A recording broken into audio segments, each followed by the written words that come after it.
welcome to the next episode of EHO Knows. And a really, really big shout out to the New Zealand Institute of Environmental Health because we're going live, well, technically pre-recorded, into their conference. And so thank you very, very much for everyone there having us as a guest. And so because this is New Zealand, we're going to give this a distinct New Zealand flavour. Puns totally intended in that statement. And so to really help us have that New Zealand insight, I've got Monique Goodhew.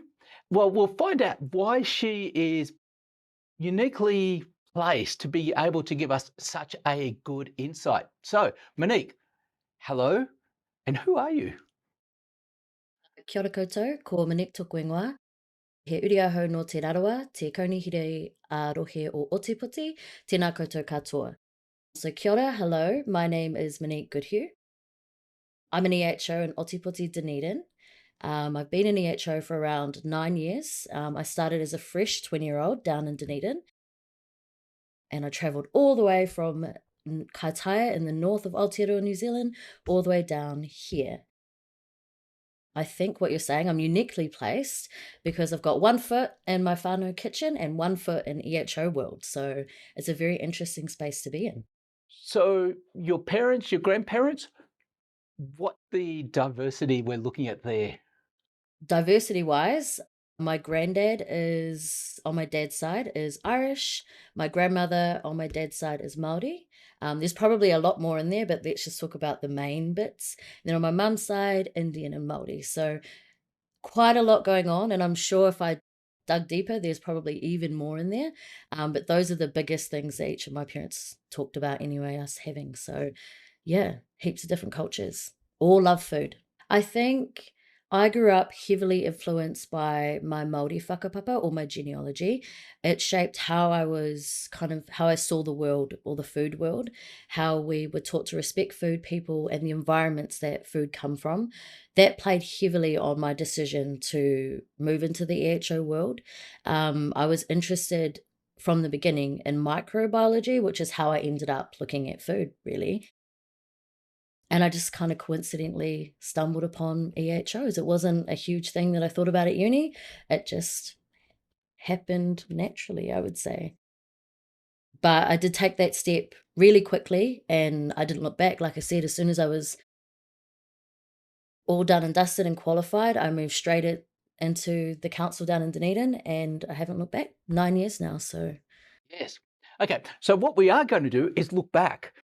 And so we're eventually going to be ending up with potentially modern festivals, but let's talk about traditional, yeah, Kiwi food. And let's specifically talk about big events. Let's, when you get people together. So first of all, I'm Australian, so I can legit plead ignorance on so many things at this level. What's a really good big Kiwi get together? How many people are we talking about? How big were these events? it would depend on what it was for. If it was a tangi, depending on the chief or the person or the individual that had passed, there could be thousands or hundreds. Hundreds, almost Yes. thousands, depending on our population number. Traditionally, people would gather in their own iwi, and then if another was visiting, then that's when we would see a crossover, I think. So in Te Ao Māori or the Māori world, kai is what we call a tonga. It's something close or precious to us. So food carries whakapapa, genealogy or background or history. It expresses manaakitanga, which is how we care and host our guests. So whether it's for a tangi a hui or a festival or even just an iwi celebration, food isn't an add-on. It's central to how people are welcomed, supported, and looked after. Food is much more than compliance in this sense. So it's deeply rooted in I know this kumara patch because my great great grandmother grew this kumara patch. And I know that this side or the left side needs more water than the right. All of that is what we consider whakapapa. It's the history that we have with that product. So food is means so much more to Māori than I think we can understand in the EHO world. Yeah, it's I guess in one sense we sort of touch on it in a wedding where, yeah, we have the wedding, but then it has the reception, and so then the reception's got the speeches along with it or whatever. So we sort of get a hint as to the importance of food around a big social event. Yeah, for it's got more in it. It's not just a really good big get together. It's sort of the combination or the completion of the event. And also, I think a lot of the people who have been cooking together, who are cooking even now, even traditionally, they've been cooking together for years and years and years and years at every event for everything. Anything that's hosted will be hosted by the same people. The same people cooking will always be the same people until somebody else has learnt how to cook that way. So not only is there all the significance of Kai being really precious to us, but there's also all the relationships that Kai brings to the table as well. That's really important. That's also a really cool thing traditionally that we see help prevent a lot of the food safety illness that you might see in other places, is that these people have cooked together for 30, 20, 30 years. They know exactly how to pump out 1,000 meals now based on what our ancestors did and based on the knowledge they gathered from the land and the sea that they live in. Yeah, it's a really interesting, I guess, world to live in. What's the food like?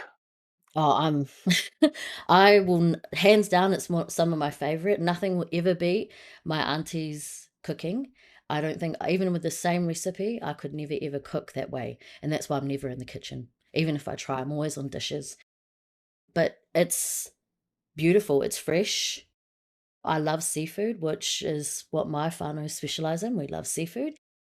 Up north, we're in abundance of it, so I would say it's the best in the world, but that's just my very, very, very biased view. Yes. Okay, so literally tell us, what is the food like? So you mentioned seafood. Are we talking about a barbecue here? What are we talking about?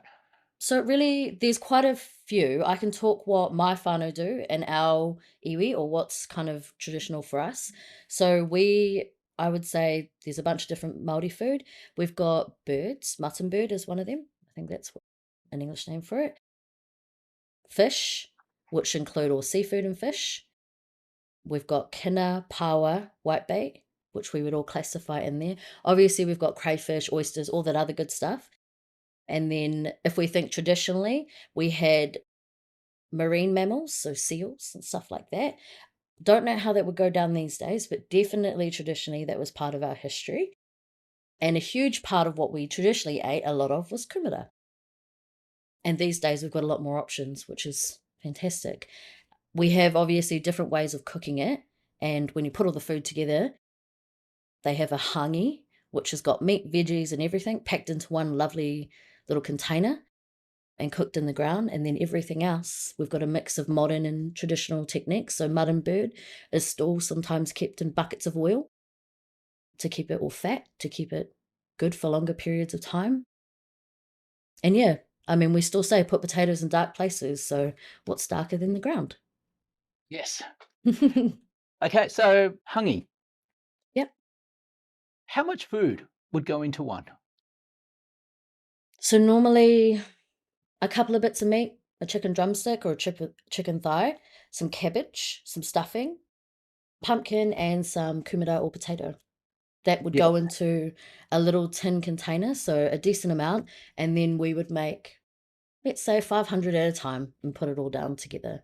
So we're talking about big pits now, or Big pits. Yep. yes. Okay, so and then it's cooked for how long in the ground? Depending on how much we're doing, if we're doing a 500, you could say that it would be cooking for anywhere from 4 to 8 hours. Again, all dependent on their processes, how fancy their pit may be. Maybe not fancy, but maybe more put together their pit may be. If it's been there for a while, they know what they're doing, they know the sizes, they know how long, and they can do it really well. Some places will, these days, dig them fresh and do them straight like that, and some have pretty much that this is the Hāngī pit, everything's always cooked in here. But yeah, it can range from 4 to 8 hours depending on size and how many. Yes. Okay. Now what we're going to do, we're not going to talk about modern practice. We're just going to talk about traditional practice. And so you were talking earlier about how it takes days to prepare. So a week out, I assume they're starting to prepare. What's happening? Like, walk us through from a week prior to the actual meal. So we can only, again, this is all knowledge, just assumption based on what my ancestors would have done. Every iwi in New Zealand is slightly different in on how they did things. But definitely, like I said, the planning stages would have been the first part of the week. And depending on whether or not it is fishing season or whether or not they can actually harvest anything will depend on what kind of kai or food they have to offer. But there are bits that I would say, let's say it's not fishing season, we would catch fish early because no matter what, even by the end of the week, it's still going to not be the best. We might not catch anything. They used to split the fish, sun dry them or smoke them, and then they're stored in bundles. And a lot of our storage happened within the dirt. So they would be planning, right, we've got 500 guests coming. How do we feed all these people? And they would think, right, it's not fishing season. We've got no birds. What are we going to do? We might have to go and dig up some of our kumara from Aotearoa kumara, which is like a underground storage pit. They'd then be thinking about what can they slaughter. The birds were cooked if we couldn't get them immediately fresh on the day. So days before, this would all be part of what do we have, what do we need, how many can we feed with our supplies. Birds were normally cooked first.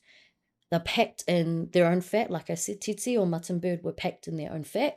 And then they were sealed in like kelp bags or seaweed bags and stuff like that. And again, depending on where they are, it was normally dug and covered. So Uh, again, removing moisture, removing sun, all that kind of stuff. And again, they didn't know anything about bacteria. This was just part of what they found didn't kill off a whole lot of people at the time. Yes. Yeah. So that's some of the, again, depending on where you are in Aotearoa, that will change and how people did stuff would change. In the south, it's colder than up north. So how they dealt with food was very different. And because my tribe's from up north, or my iwi's from up north, it was warmer. So everything went if we could put it in ground, keep it covered and dig a hole, put it in there, cover it over, keep it cold. So, yeah, it's fascinating, isn't it? It's just remove it from sunlight, remove it from oxygen, but then you're talking about, traditional drying, salting, whatever's necessary to preserve so that you can then, days later, still have food that's safe to eat. And so you're starting days beforehand.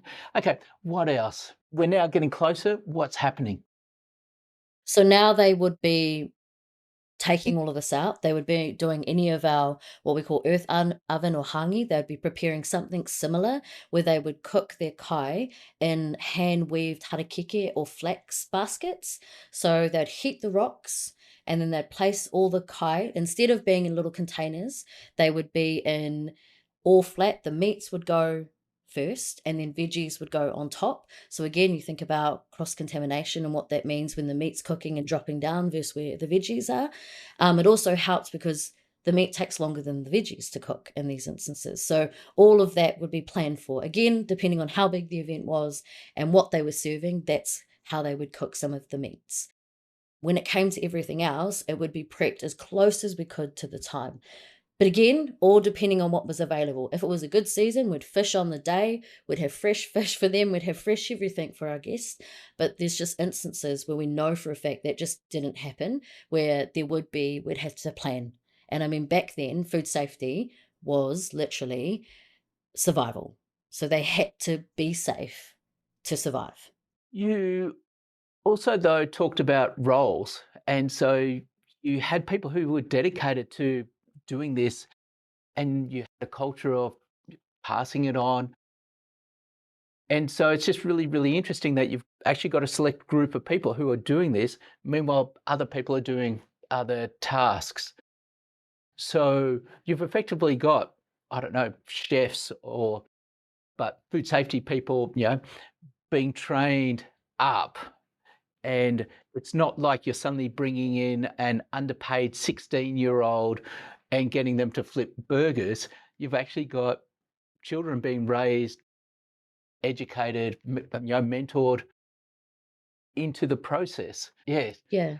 Tikanga, or the right way to do things, is what tikanga means to us, was food safety. So food was kept, or food areas were kept separate from sleeping. Only certain people, like you said, could handle food.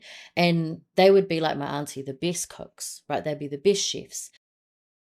And they only handled food at certain times. There's also this phrase that we've got tapu and noa. Tapu means it's sacred or restricted, and noa means it's every day. So to eat something, it has to go from tapu to noa, and only those who have experience would be able to safely, within tikanga, do that. So I think it's all part of how we kind of dealt with food safety then. It's very similar to how we would do it now. Like you said, we're not going to have the 16-year-old unless they've been trained to do something really well. And again, you'd have to be the best to do it, because you'd hate to get all your guests sick and then send them home. Like, good luck. I hope you survive your journey back. Yes. So we now get to eating the food. How does that happen? It's in the ground. How does it get out? How does it get distributed? But I'd hope that the strongest people would be pulling it out from that really hot place, but it would be pulled out back to the chefs who prepped it, or whatever you want to call them, the aunties who prepped it, and they would then distribute it out. Whoever eats, so generally who would eat first are the elders or kaumatua. They would eat first, and then, or in this case, our guest. They would portion it all out to them, and then we eat last. The people who are hosting are the last people to eat. But generally, the chefs control absolutely everything that happens on the day. So they'll be telling, right, you can't cook, you're going to go fish. You can't do this, you're going to dig the hole. They control everything that happens that day so that everything runs smoothly, which is such a change of pace, I guess, on a marae. But that's typically what would happen. Now I'm gonna I'm gonna be the bad guy. So you're talking about food that's in the ground, covered in dirt. So why aren't people getting food poisoning? Like, it's dirty food. Traditionally, in this case, it's covered, I guess. It's in covered cases with really hot rocks. So no one's getting sick because it's pretty much going on super hot. It's going up to temp pretty quick. And you got to remember, it's not frozen. So it's all fresh, or as fresh as it can be in this case, getting cooked really hot. There isn't so much of a huge deal when it comes to a little bit of dirt on my food. Like, that's not going to kill anyone in this case. But most of the time, they are covered with flax. And so all of that was probably done trial and error to reduce any of that risk. So by the time it's pulled out of the dirt, it's boiling hot. They remove that harakeke topping, or the top of the container, and then the food underneath it is all cooked. And if there's any other like cabbage leaves or anything like that, they would have been placed, and they would discard anything that looked like there was any dirt on it. It's really just, yeah, an interesting concept that you are bringing the temperatures way up. And in fact, how hot do the stones get? And I want an exact temperature and bonus points if you can give it to me in Fahrenheit. Wouldn't have This is the one thing I couldn't give you an exact number, but I would say they would get to around about 100 and something degrees here quite easily, because like I said, between 4 to 8 hours, like a roast meal. It's the same with Hāngī. Depending on how much, that would be, my guess would be around that 180 degrees. Probably hotter, depending on how good your Hāngī pit is and depending on how much you're putting in there. Again, it's all hot rocks. So I guess we would require that, but I'm guessing that's what it would get to. Not that they would be measuring it back then. Oh, and not that they're tossing it to each other to put it into the pit. No, how hot do you think it is? I think they would all go off. Let's heat these all up. They look like they're kind of hot. We can't touch them. They're going to go in. They're going to cook. We'll check it every so often with a stick in the ground to see how hot it is. And that's how they would have gauged whether or not it was hot or not. The These stick days we doesn't have a come probe. out again. Yeah. Yeah, if the stick doesn't come out, oh, it's great. It's boiling hot. Yes. Okay, let's take the cut to the modern times where suddenly these events are being now turned into commercial events, tourist events, or whatever. What are the introduced risks that are coming along? I would say the biggest thing that I've seen is that it's the holding times. So a lot of the food will be prepped offsite, brought to an event, and then kind of reliant on what the facilities are like, they're held all day hoping to sell at these events. And in some cases, you're lucky enough to sell it really quick, and in others, you're not. Whereas, as we just said, traditionally, it'd be cooked and eaten almost immediately with very little left over. And that was left over would have been eaten, well, pretty much the next day or straight away. I think at these larger events, that's the biggest thing that I've seen is that food is just sitting for longer. And because not every single community group is the same, it all really depends on what type of food it is and how they traditionally kept it. Like I said, we cook it this way, but Samoans may cook it like this, and Tongans may cook it like this, and they all have all these different methods of doing it. But when we get to a modern day, they give you a bain marie, which you've never used before, and how the heck do I operate this? How do I put my food in this, and how do I keep it hot? I think that's one of the biggest risks is the holding time. So, if you're in a busload doing one of those big events, that's relatively safe because they're doing it and bringing it all out. But if you're talking about one of those festival days where people are just wandering around sampling, by the end of the day, that's where the risk is coming in because you don't know when it's come out of the ground or when it's actually been cooked. And so the question is, has it been stored in the danger zone? You don't want to be storing it too hot all day because then it's going to dry out or whatever. But then do they necessarily have the refrigeration? Will they be reheating? Whereas the goal is, this is the authentic experience. What's the worst you've seen then in festivals? Have you seen any? Probably the worst that I've seen is fridges not turned on would probably be the biggest thing. And obviously, you put your highest risk food in the fridge at these types of events. There's some things that you think that could probably be fine. What's the risk with that? But most of the problems that I see have been with chicken in the fridge. The fridge isn't on. The fridge hasn't got power to the site. They have no idea what's happening. After 8 hours, they've still got chicken left over. And if it's true, let's not waste any money, they might just cook it up anyway. Yes. So reality, and again, thinking if I cook it, it will be safe, not thinking it's been sitting in a fridge that's actually now warm all day, and me cooking it might not be able to do anything to that piece of meat. It's still maybe high risk. That's probably one of the worst things that I've seen. There's obviously all the other risks that come with it, but I would say that's probably the scariest one because it's the one that people I think overlook quite a bit. Is it's in a fridge though. I haven't checked the fridge. I don't know if the fridge is operating well, and actually, I don't even know if it's got power. And they're just assuming because it's in that unit, it's safe. So coming out, you've got the risk. Cooking. When you start talking about these commercial ventures, is the cooking time still the traditional length or is there compromises being done there? Definitely compromises because we've got equipment now that can do almost like a simulated Hāngī or simulated traditional method of cooking.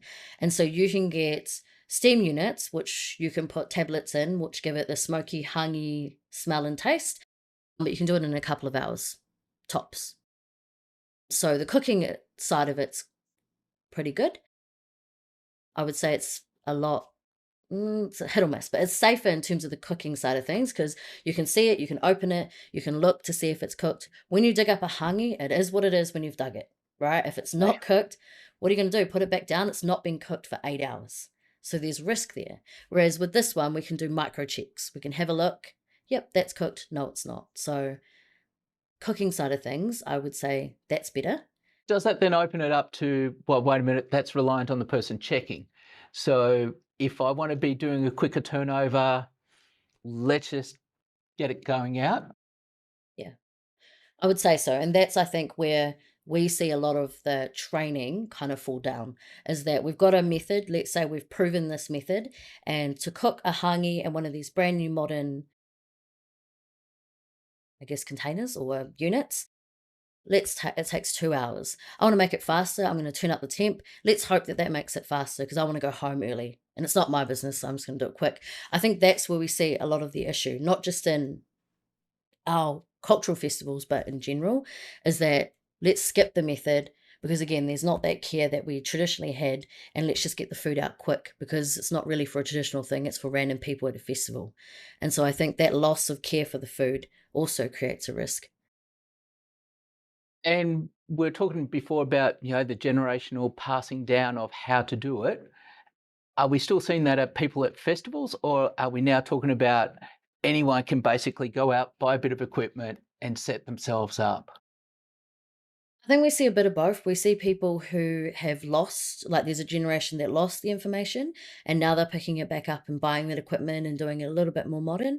And then we do see a lot that has been passed down and this is their traditional way of doing things. So there is a really nice mix between the two.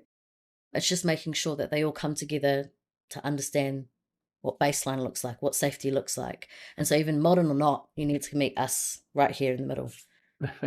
Let's How many people from outside are now trying to step in and to be a part of the festivals, be part of the traditional experience? I would say, like, to actually, like, as an operator, to offer food or just to enjoy it?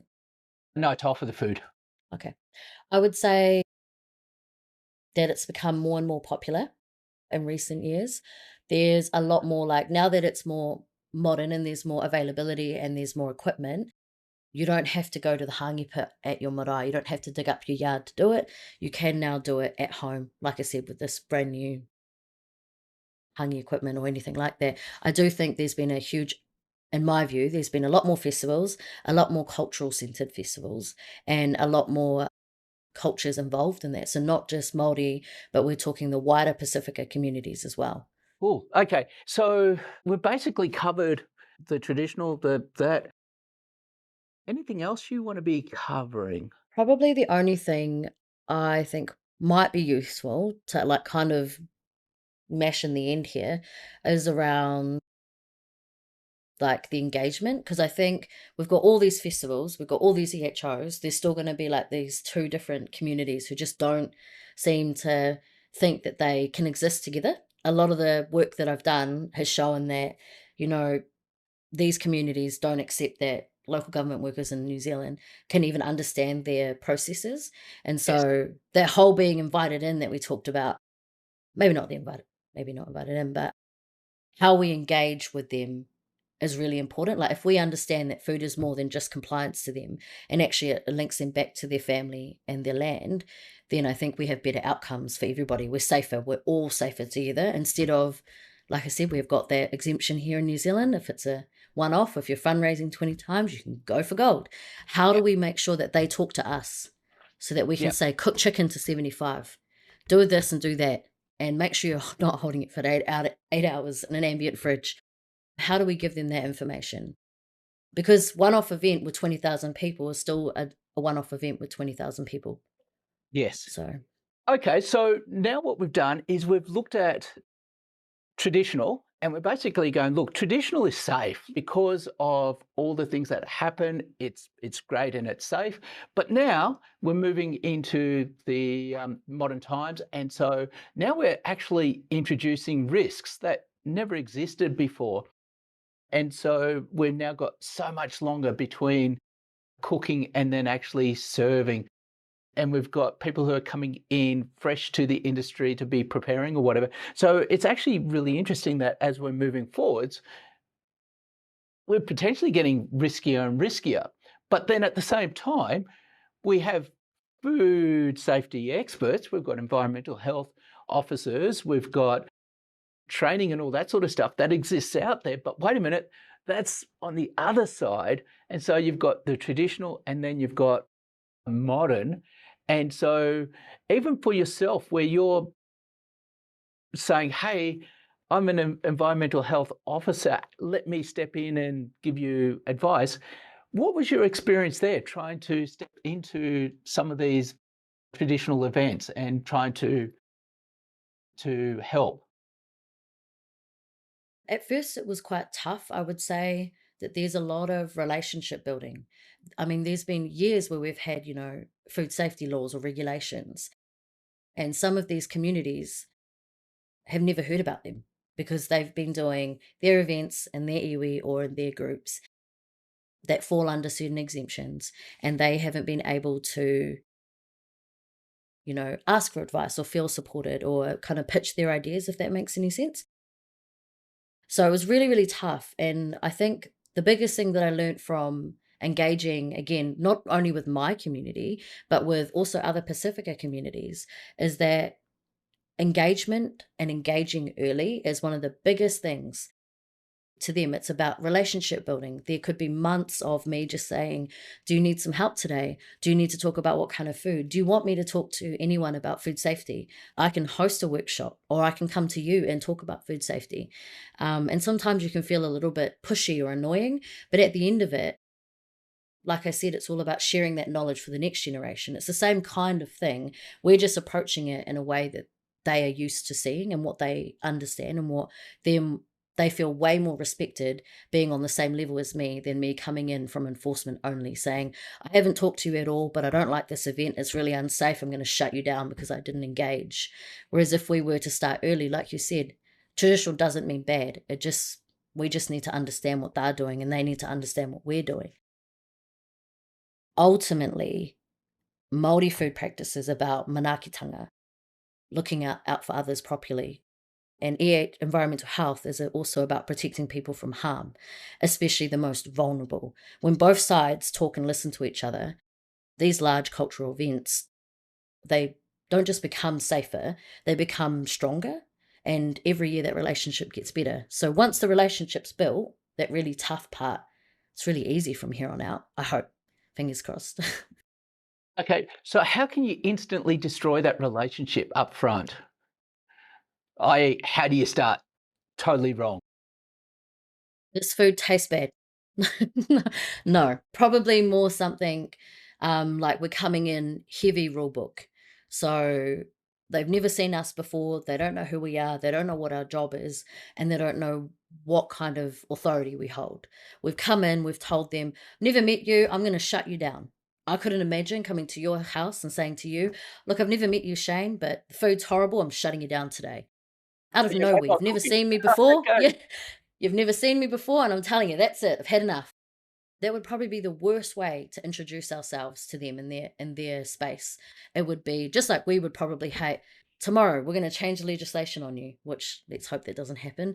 Good luck. Enforce it tomorrow. It's a whole different thing. You'd be feeling like you're left out in the dark. You don't know what's going on. You don't know who these people are or why they're doing it. There's no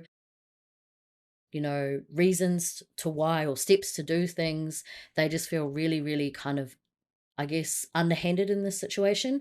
That's the worst way to start a relationship off and the easiest way to destroy it.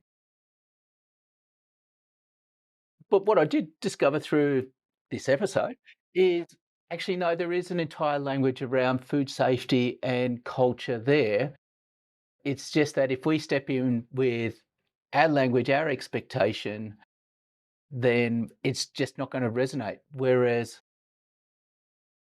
yes, if you can start halfway and say, look, you're already doing this, but the joke is we're introducing the risks because they're trying to serve it hours later or whatever. And so they need to adapt and going into an area where, yeah, you've got the more experience. But even you had difficulty bridging that gap up front. So it's not easy. It definitely is, and I think that I rely heavily on the fact that there's a lot, like you said, there's that language behind it. Not only the actual language, but there's the whole understanding that it's this is their livelihood, that they are not out here to make people sick. They're out here to host people. They take pride in giving fresh food, safe food. They don't want to get anybody sick. Like I said, it was survival knowledge for them traditionally. And even today with these large events, it's survival for them, right? They're not here to make people sick. And so I think as long as we can understand that and we can say, okay, that's different to what our rules say, but when you're looking at it, you're temp controlling, you're checking it, the food is cooked, it's within these time zones. We might miss the gap here where you're holding it for a bit long, but the law says this, so we need to do that. That's a much better way of approaching it than saying you're untrained, I don't understand your process, so I'm just going to throw the rule book at you, comply with this rule.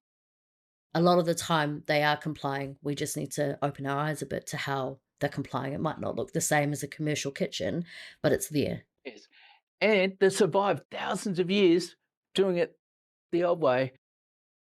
Mind you, there's an entire generation who is surprised that the human race managed to survive before the invention of seat belts and everything else. But yeah, food safety was always there. It had to be there, otherwise we wouldn't be here now. But the problem is times are changing and we're introducing risks which they then need to be just starting to accommodate. I think that's an awesome place to wrap up. For everyone at conference, I hope that you've found this, well, number one, entertaining, but informative, and hopefully just a bit of a challenge as to how you express food safety, how you talk to people about it, and how you approach it. So thank you very, very much, Monique. We're going to be hanging around for Q&A, which means that anyone who's listening to the podcast who did not go to the conference, you missed out. And there's a plug for conference next year. And so thank you very much, Monique. Thank you very much for having me.